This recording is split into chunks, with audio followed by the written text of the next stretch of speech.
I'm gonna reiterate this again. Hello, people.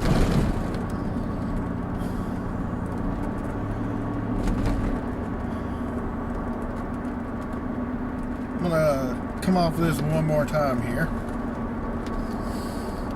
I hate Nashville traffic. I hate driving into the office because of the Nashville traffic. The trip itself isn't so bad, although it does eat up the gas in this thing. Whew!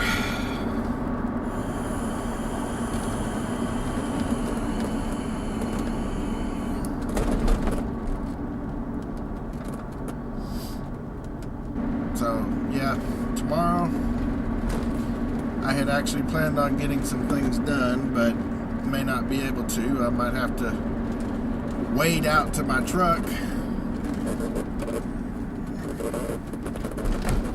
because we're supposed to get a lot of really heavy storms tonight, which is going to make it fun. And I'm being very sarcastic with my fun in case, because I know sarcasm's lost on a lot of people. I work with a lot of them that it's lost on, so I can speak firsthand about that.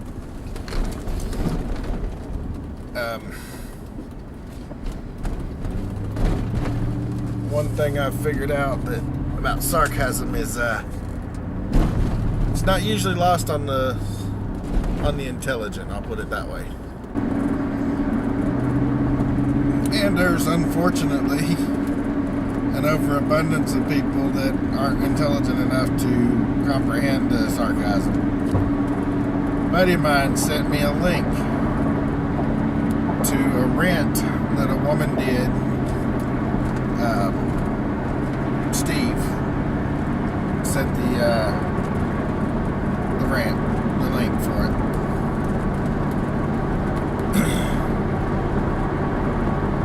He sent the link, and I went and watched the video, and the woman was screaming and ranting and going on. I mean, not out of her mind, but she was plenty upset over it. And she'd been in a store, and somebody's little kid was just screaming at the top of their lungs the whole way through the store. And she mentioned that the woman might want to get her kid in control.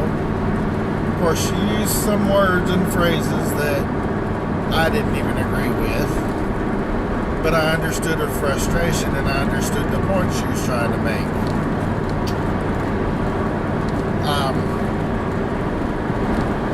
Basically, there's people who are trying too hard to not be parents.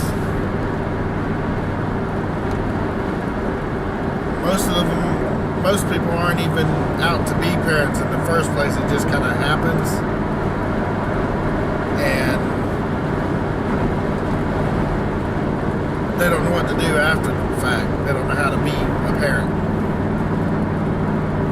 A lot of them will let their kids just go. They don't tell them no. They try to be their buddy or whatever and get them anything they can, instead of telling them no occasionally or swatting their butt when they act out.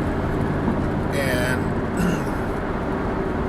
anyway, I listened to this woman's rant, and I made a comment in there, and of course the people on her comments are just, I mean, there's some that understand that it was just a rant and they agree with her.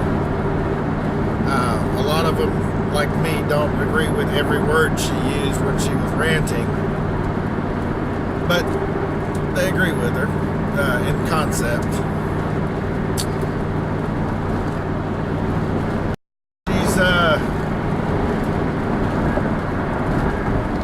getting a lot of unusually extreme hate because the people that are successful with correcting their children without spanking them or without giving them some kind of traditional punishment to straighten them up. The ones that are what I call the timeout moms. The ones that believe you can correct a kid's action by putting them on a stool in a corner or putting them in their room, where 9 times out of 10 they just go in and play with stuff anyway, and it does absolutely no good. For some people, that stuff actually does work. For most people, it does not.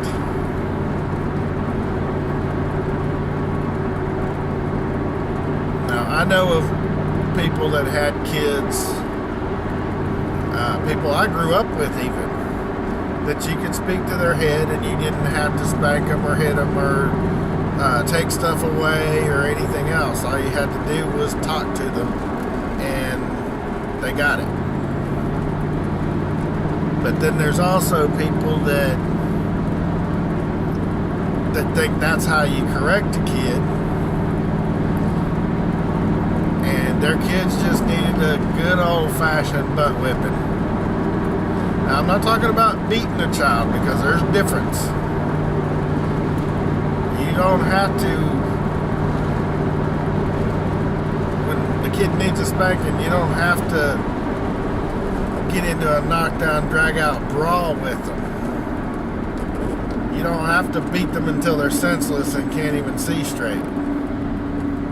In fact, if you're leaving marks on them, you're going too far. You can spank that butt and not leave a single mark on them and still get your point across. Now, I've been trying to defend my statements on this woman's vlog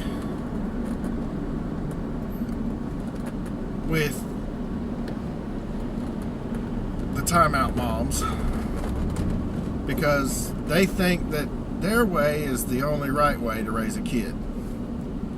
And it's like I keep telling them, there's your way, which is evidently right for you, at least in their minds, and there's other people's ways.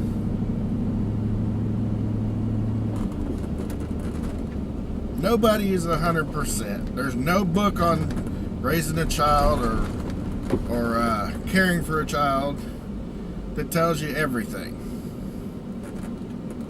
And the reason there's no book or anything that tells you everything or shows you everything is because the world's constantly changing. The rules are constantly changing. Because you got the timeout moms that think their way's right, and they're going to shove that right down your throat because they think it's appalling that you would actually smack your child. And then you got the people like me that would actually smack a child because it's a lot more effective. I got my butt tore up the whole time I was growing up.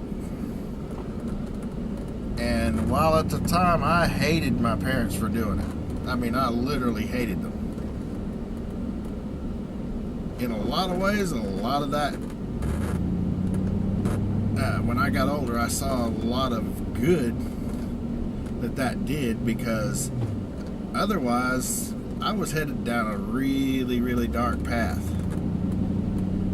And if they hadn't done something to smack me back to reality, I'd have been in jail. Heck, most of us are only one bad decision away from a lifetime in jail anyway.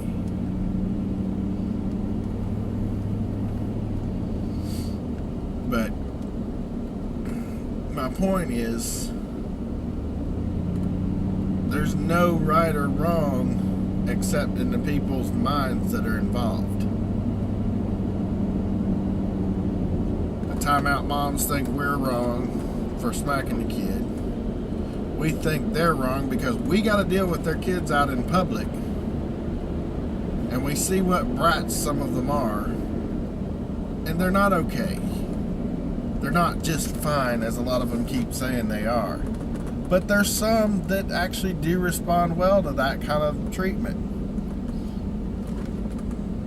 They're rare, but it does occur. I've seen it. There was one lady that I know that could tell her daughter how disappointed she was in her. And the girl would break out in tears. Never touched her.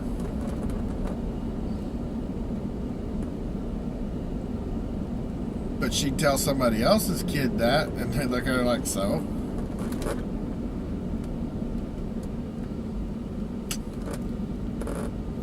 Same lady. Later on, had a little boy. She'd tell a little boy that. Little boy like, yeah, okay. And keep right on doing what he was doing. They eventually wound up spanking the little boy. Or no, I got that backwards. It was the little boy that would do that. And the daughter they had later. Yeah, the daughter was the younger one. But little boy they could do that with, and he'd bust out in tears. And the little girl, they'd tell her that, and she just, yeah, so.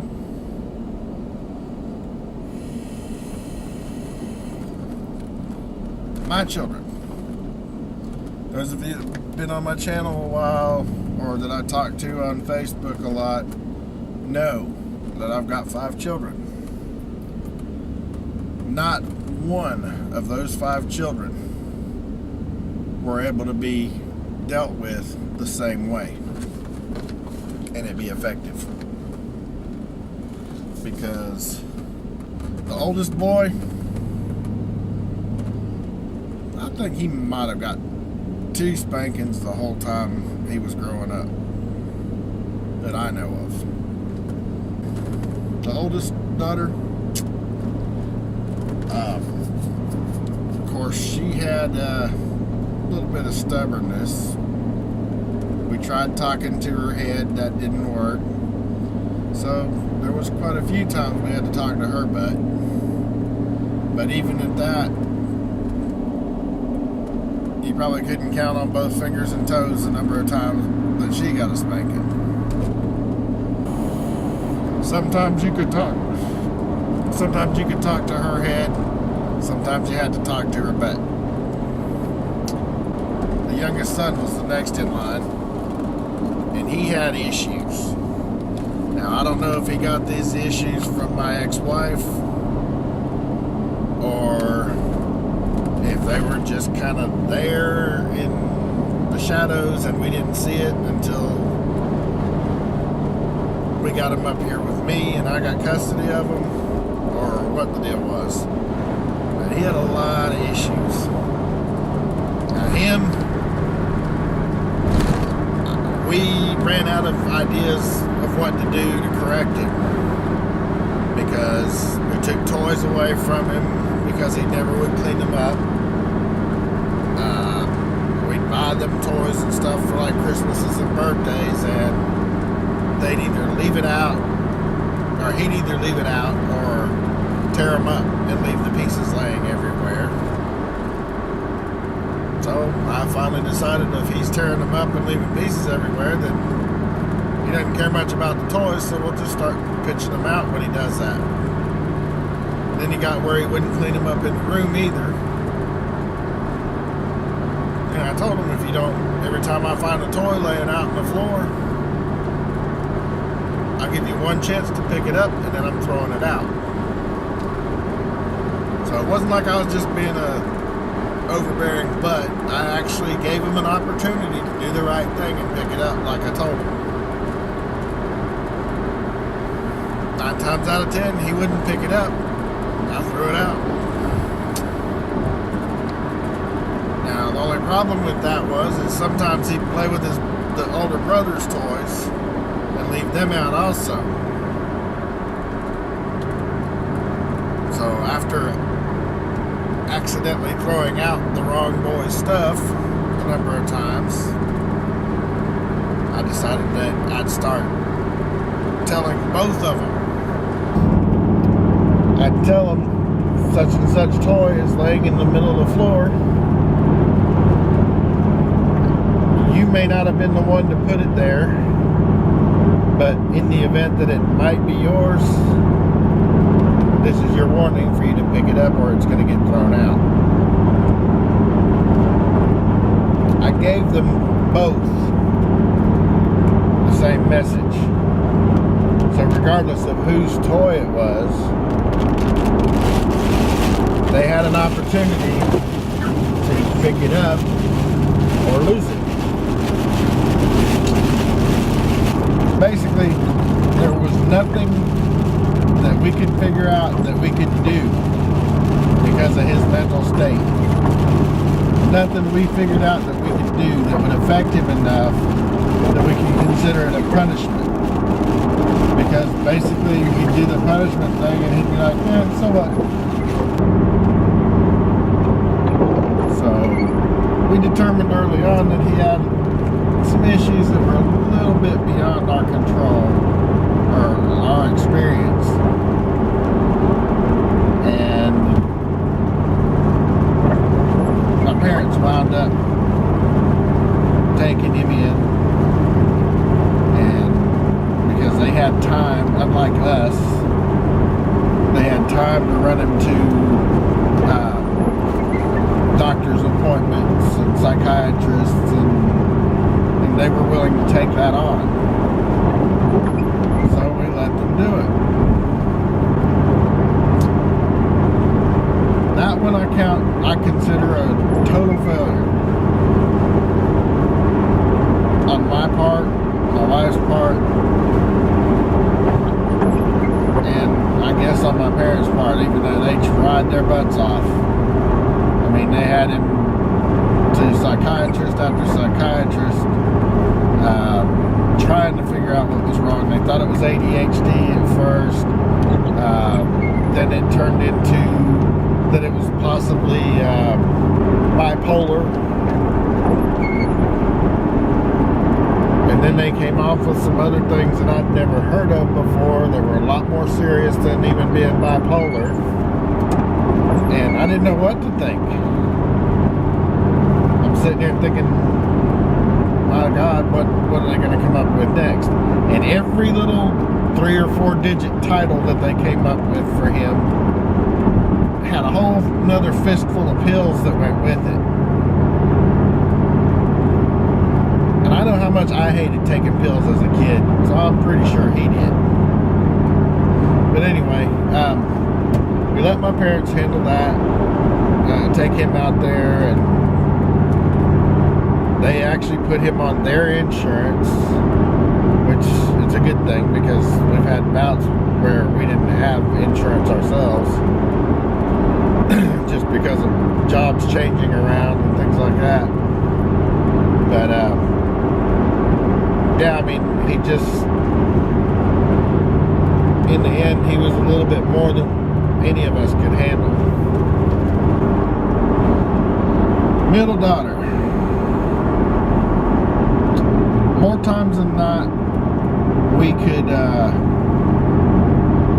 talk to her head and she'd snap too.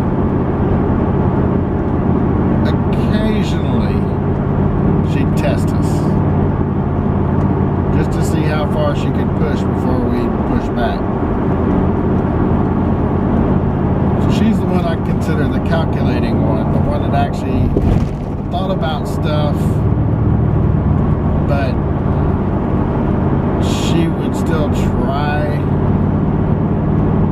different things, knowing that there might potentially be repercussions, but she'd still try it. Sometimes she got her butt whipped too, but more times than not, we could just talk to her about stuff and resolve the problem.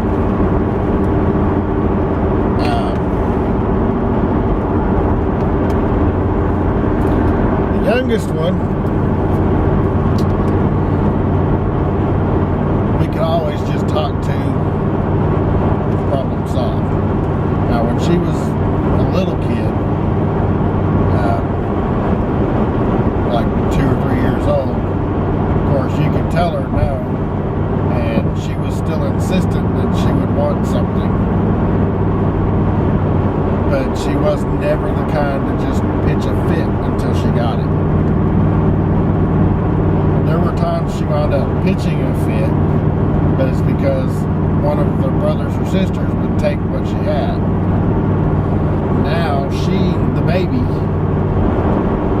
The youngest of the 5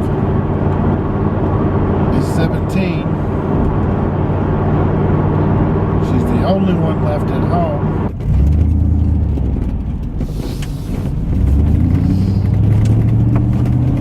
The reason there's no book or anything that says that this is the right way or that this is the only way is because children are like adults. The reason there's no book or anything like that because children are like adults. They're all individuals. They've all got their own thing that works for them. I'm not saying that I did it right with my 5 children, and I'm sure that they can offer up suggestions of things that they don't think I did right.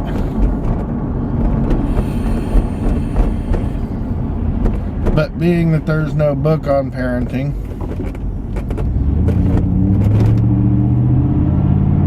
and the fact that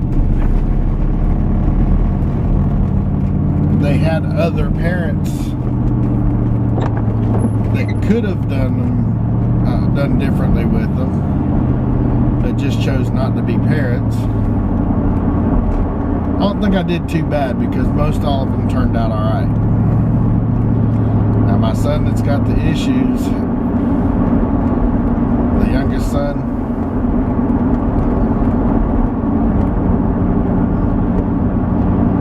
we don't ever get to talk, so it's not like now as an adult I can offer him up any suggestions that'll do him any good. And that's the main reason that I consider that a failure. Not because I did what I did and he still turned out the way he did. Anyway, I said all that to say this. There's no right or wrong way to raise a child because all the children are individuals, just like us adults. Not saying I'm perfect or that I did the excellent job, but I've got several kids that don't run around like a bunch of hooligans and make people mad or run around like a bunch of idiots doing stupid stuff all the time. My kids are respectful of other people. And I didn't have to do the same thing with all of them. Like I said, they were all different. They're individuals just like us adults. But anyway, I'm almost out of battery and I am home, so thank you guys for watching. You have a great day and I'll talk to you soon.